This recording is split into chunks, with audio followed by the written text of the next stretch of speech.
गुरुदेव दत्त. काय 2 महिन्यापूर्वी माझ्या भावाला आहे ना, चुलत भावाला आनंद शिवाय ॲडमिट होता आणि त्याला पूर्ण डॉक्टरांनी सांगितलं होतं 15% हृदय काम करते, तुम्ही याला घरी घेऊन जा आणि नातेवाईकांना सगळ्यांना सांगा का कोण यायचं भेटून द्या म्हणून.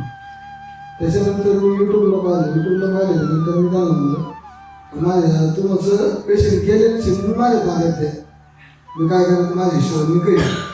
आम्ही त्र्यंबकेश्वरच्या वारीला गेलो, त्र्यंबकेश्वरची वारी करून येताना परत इथं आलो, 1 दिवस मुक्काम केला.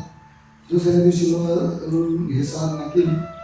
साधना केल्याच्या नंतर इथं साधना चालू असताना त्याचा तिकडं आवाज निघाला आणि तो तिथं बोलू लागला. त्याच्यानंतर मग क्लिअर झालं, त्याचं गोळ्या घेतल्या घेतल्या औषधं घेतली आणि ते क्लिअर झालं. आज तो सध्या स्वतः गावात हिंडतोय, चालतोय फिरतोय चांगलं आणि मागच्या अनुषंगाला इथे पाठवून दिलं होतं. इथे येऊन परत 2 दिवस थांबून परत गेलेलं आहे. हवन वगैरे केलं, हवन केलेलं आहे. मनापासून जो संकल्प केलाय तो संकल्प पूर्ण दत्तप्रभूंनी केला म्हणायचा असं. हो हो. डॉक्टरने काय सांगितलं नेमकं?